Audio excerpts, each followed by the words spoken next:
Good morning students. Hello students, आज हम हिंदी की मात्राओं के बारे में पढ़ेंगे। मात्राएं मात्राएं क्यों जरूरी हैं?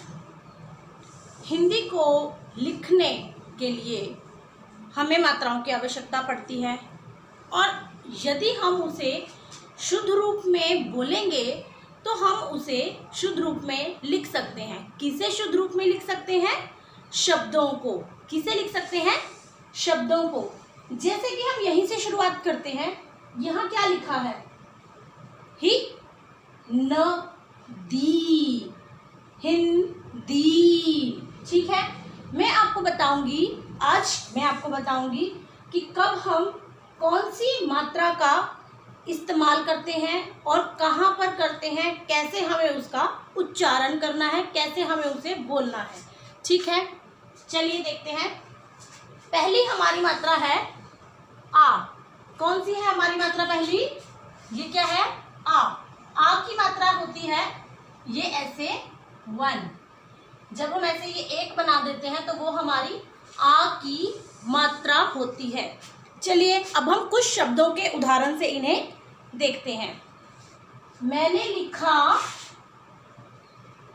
अब आप मुझे बताएंगे कि मैं ये क्या लिख रही हूं। चलिए पढ़िए क्या लिखा है। कुछ बच्चे कैसे पढ़ते हैं? ल आ त लात। कैसे पढ़ते हैं? ल आ त लात। अब हमने क्या कोशिश करनी है? अब हमने कोशिश करनी है कि हम इसे मात्रा के साथ पढ़ें। मात्रा के साथ पढ़ें। जैसे अब मैं इसको सोच रही हूँ ल आ, तो मैं इसको मन में बोलूंगी ला। क्या बोलूंगी? ला। और ये क्या है? त ला त लात। ठीक है, एक और देखते हैं। अब देखिए मैं लिख रही हूँ यहाँ पर। अब देखिए क्या हुआ। दोनों में ल और त है, इसमें भी ल और त है, लेकिन आ की मात्रा इसमें ल के साथ थी और इसमें त के साथ है। तो अब मैं कैसे पढ़ूंगी? ल और इसको मैं मात्रा के साथ पढ़ूंगी, यानी ता। ल ता, ल ता। कोशिश ये करनी है कि हम इसको मात्रा के साथ पढ़ें, ऐसे ना पढ़ें ल त आ लता। उसको पढ़ने में गलतियां हो जाती हैं। मात्रा के साथ ही पढ़ना है। ल ता लता। ठीक है, चलिए अब देखते हैं एक और।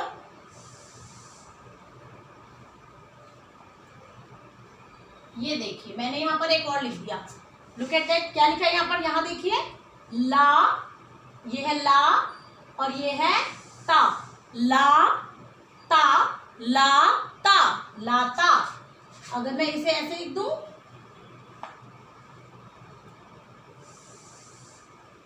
अब देखिए ये क्या बना? ता ला, ताला। क्या बन गया? ता ला। ठीक है, तो इसलिए हमें इन्हें मात्रा के साथ पढ़ना जरूरी होता है। आ की मात्रा में तो बहुत कम लोगों को, बच्चों को दिक्कत आती है सबसे ज्यादा ई और बड़ी ई की।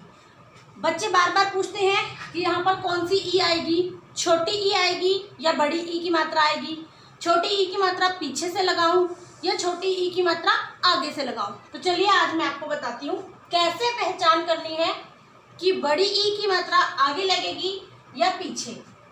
जिन बच्चों को याद नहीं रहता आप उन्हें ऐसे बता सकते हैं। ये देखिए ये क्या है? बड़ी ई है। बड़ी ई के ऊपर ये ऐसे मात्रा जाती है। ये देखिए ये ऐसे एक मात्रा है बड़ी ई के ऊपर, है ना? ये जो मात्रा है जब मैं इसे बढ़ा दूंगी आगे तक, ये देखिए ये ऐसे, तो ये किसकी मात्रा बन गई? मेरी बड़ी ई की।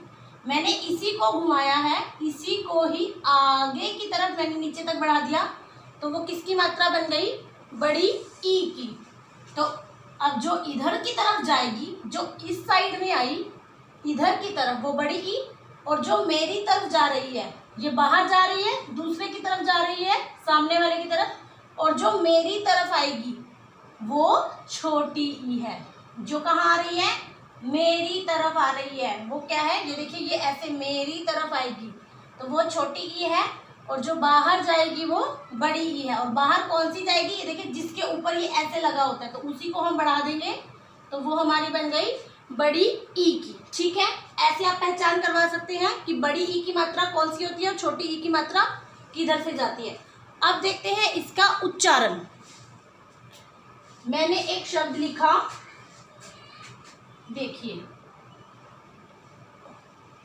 मैं आपको दोनों मात्राएं साथ साथ बताऊंगी ताकि बच्चों को ये कंफ्यूजन दूर हो जाए कि कब छोटी लगानी थी और कब बड़ी। ये देखिए मैंने यहाँ पर क्या लिख दिया, चलिए पढ़ते हैं। मात्रा के साथ पढ़ना है तो ये क्या बनेगा, ती त ली, तीतली नहीं। हमें अभिभावकों को, पेरेंट्स को भी जब हिंदी हम बच्चों को करवाते हैं तो किस चीज़ का ध्यान रखना चाहिए कि हम बच्चों को उच्चारण सही से बताएं। जो भी मात्रा छोटी होती है उसकी आवाज़ अंदर की तरफ आती है, ती नहीं होता, ती ऐसे बोला जाता है। कैसे बोलते हैं, ती त ली, और ली की साउंड बढ़ी जाएगी। जब साउंड बढ़ी जाएगी, दैट मीन्स आवाज़ बढ़ी जाएगी, इसका मतलब वो बड़ी ई की मात्रा है।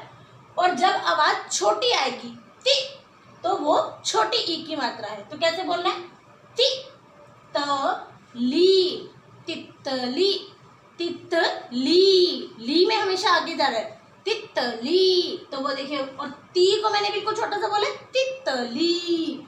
तो बच्चों को एकदम क्लियर हो जाएगा कि कब मम्मी ने छोटी आवाज निकाली और कब बड़ी आवाज निकाली। तो तितली, तितली। ठीक है, एक और उदाहरण, चलिए अब पढ़ना आ गया। अब फिर से एक और लेते हैं। ये देखिए, ये मैंने क्या डाल दिया, क्या लिखा है, इसको पढ़ना है अपने आप। ये देखिए, अब पढ़िए, यहां से पढ़ेंगे। छोटी ई की मात्रा है तो क्या बोलेंगे, बी। क्या बोलेंगे, बी। ज ली, बिजली, बिजली, बिजली। ठीक है, और ये देखिए,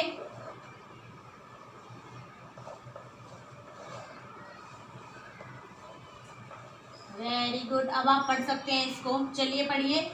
ये देखिए, ही र नी, हिरनी, ही अंदर की आवाज, ही र नी, हिरनी।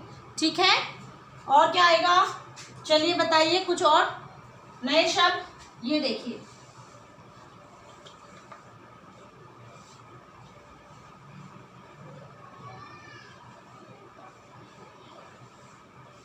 ये देखिए, अब ये क्या लिख दिया, भी मात्रा के साथ, भी मात्रा के साथ, खा, भी खा री। तो क्या बना, भी खा री। पता चला, भी खा री, भिखारी। ठीक है, तो ऐसे हमने बच्चों को छोटी ई और बड़ी ई की मात्रा की पहचान करवानी है। जो आवाज अंदर की तरफ आएगी वो छोटी ई, और जो बाहर की तरफ जाएगी वो बड़ी ई। और पहचान कैसे बनानी है, जो ये ऊपर बड़ी ई की मात्रा को हमने ऐसे बना दिया बाहर की तरफ, और छोटी ई की मात्रा हमारी अंदर की तरफ होती है।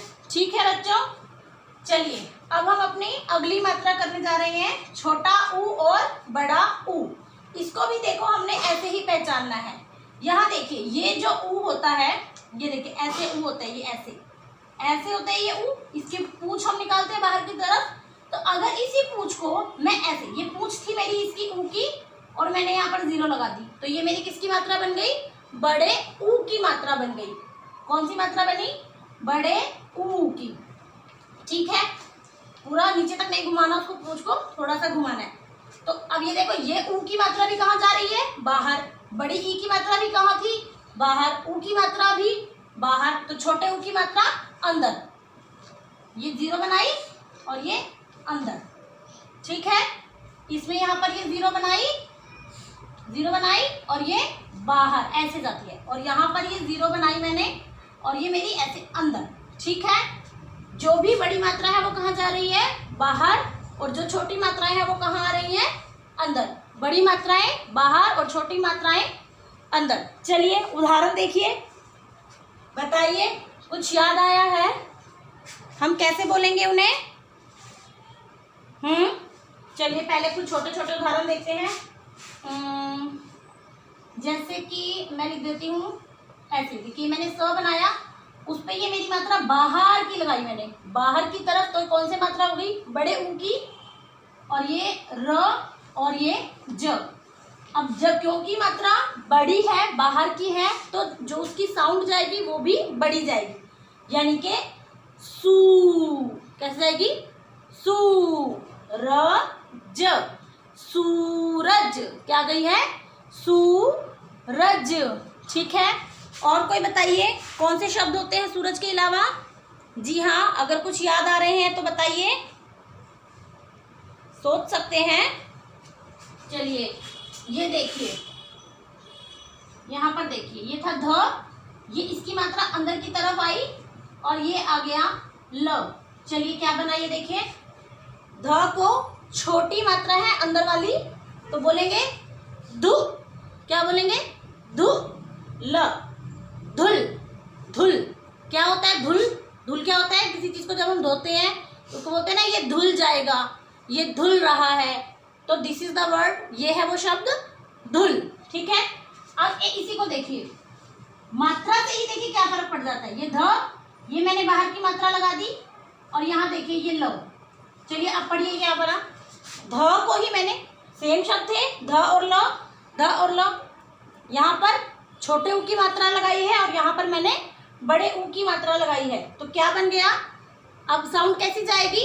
बड़ी जाएगी। यहाँ था धू और यहाँ जाएगा धू, धू और धू, तो ये क्या बना? धूल। क्या बना? धूल। और ये था धुल। धूल क्या होती है? धूल होती है जो मिट्टी उड़ती है ना आसमान में, बाहर जब हम जाते हैं तो धूल मिट्टी उड़ती है, तो ये वो धूल होते हैं। इससे ये क्या बना? धूल, और ये बनी धुल। ठीक है बच्चों, छोटी और बड़ी आवाज को ध्यान से सुनना है और फिर हमने उसको करना है। चलिए अब मैं दोनों की मिक्स एक शब्द बनाती हूँ। ये देखिए यहाँ पर क्या लिख रही हूँ मैं।